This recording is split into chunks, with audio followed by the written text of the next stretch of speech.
Fast forward, It's now 2024, and the emergence of the Passport Bros have brothers really thinking about moving to another place and trying out a new life. And of course, there are a few places that we can recommend. There's Brazil, there is Peru, there is Thailand, Dominican Republic, and Colombia. Colombia? Yeah, Colombia. Now, Colombia is a good place because of its close proximity to the United States, and the amount it takes to get to Colombia is typically not so expensive. So, add that up with good food and beautiful women. Booty clapping sounds.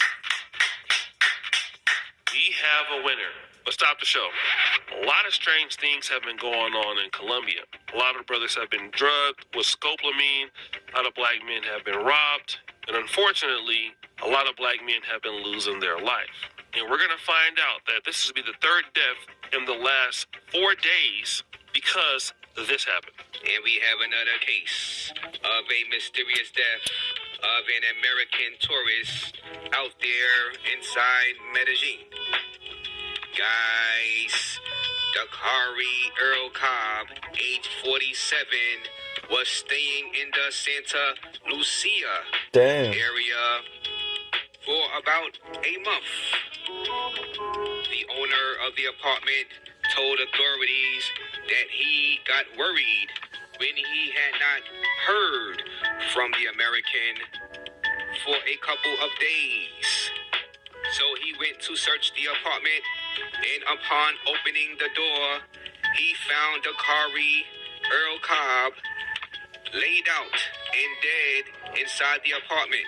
Yo, that's scary shit. It is being reported that Dakari, who was an online English teacher, may have been found without several of his belongings, such as cell phones, passports, and credit cards.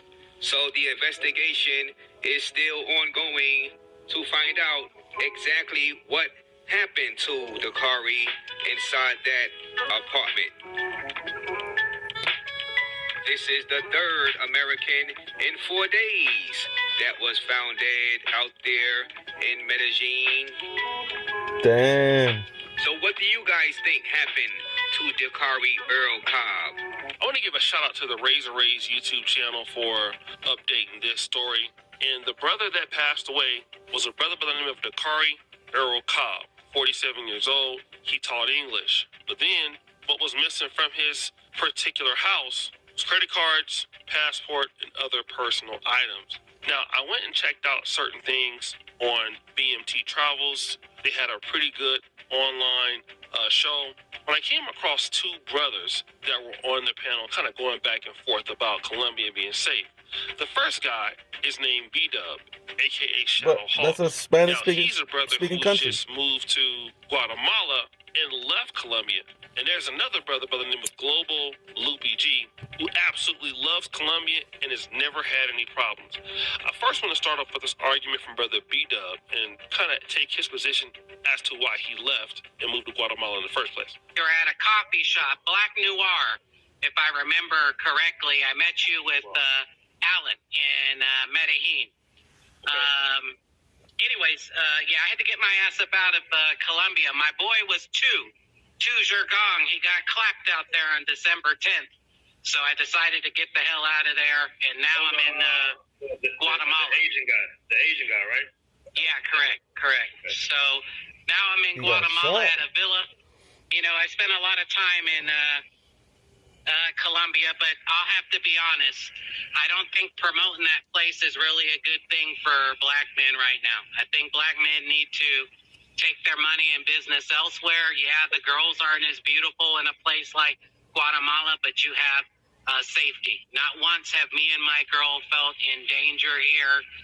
The people are really nice. The food is really good.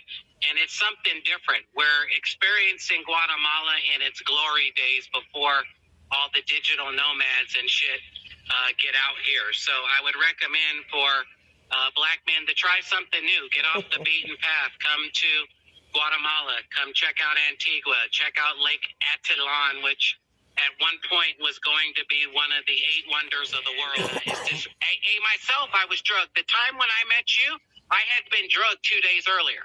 So in Medellin. So fortunately, I lived, but unfortunately, a lot of people don't. Now, in this next clip, Brother Global Loopy G is going to push back on Brother B-Dub, talking about his own experiences, which are different. Hey, yo.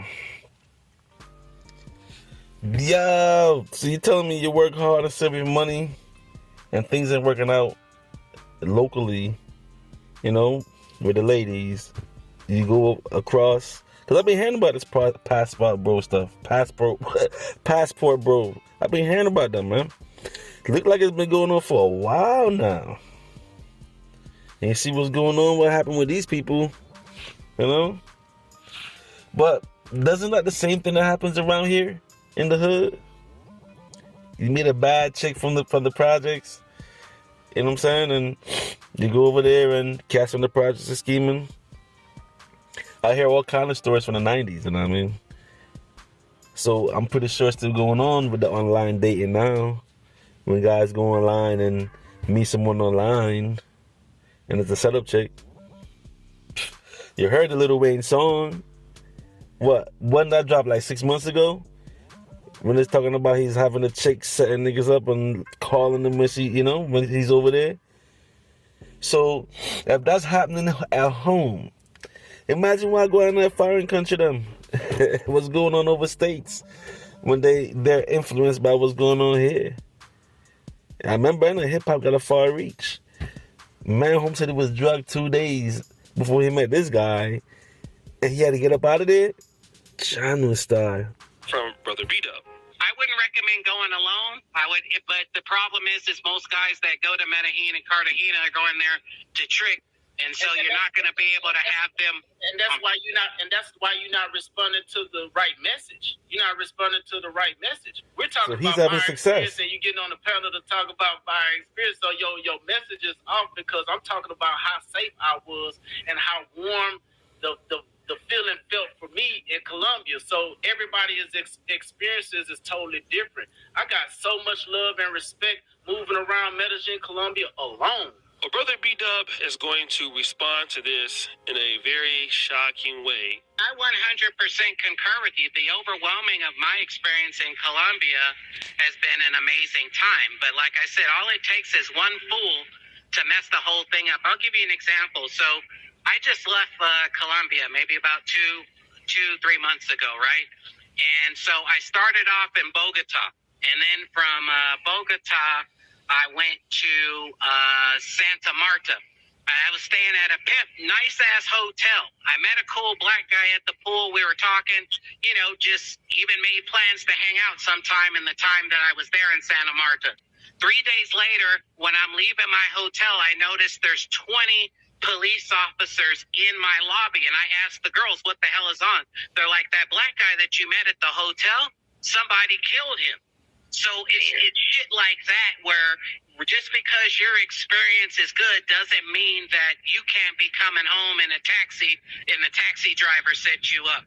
Or somebody is just mad. Maybe they're unemployed and they see that you're American and that you make more money than them in a month and they'll probably make in 2 years and they decide to clap you. You know what I'm saying? You have to be putting that narrative out there. Well, I mean, there's places you can go to put yourself out of danger. For example, I noticed none of the black people on the black travel blogs promote Poland, promote Germany, promote France, promote Spain, promote Portugal, promote Greece, promote Turkey. It's all these places where the tickets are $200-300 round trip.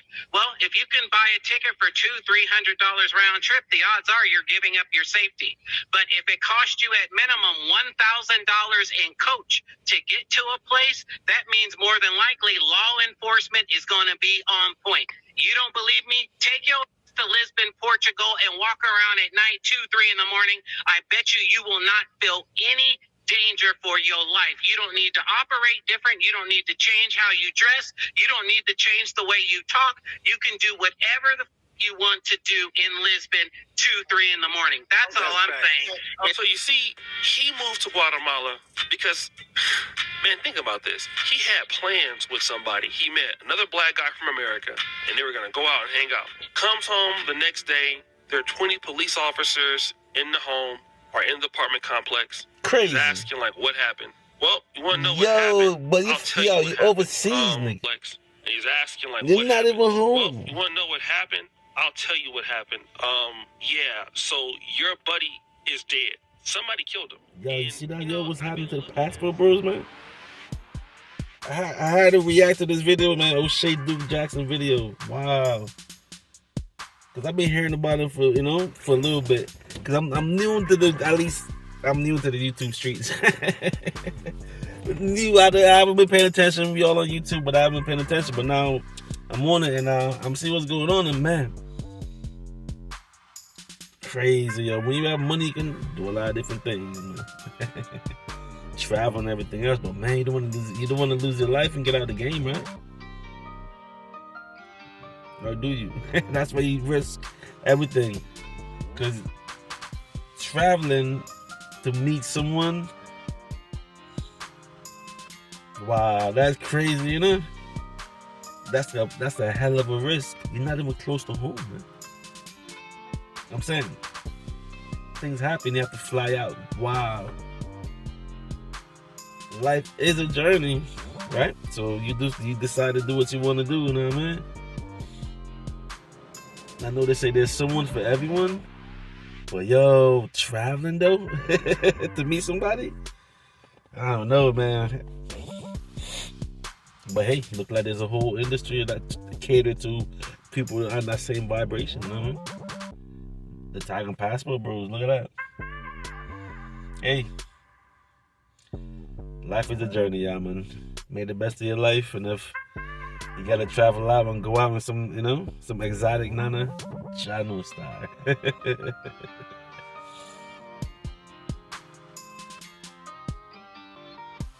know what I'm saying?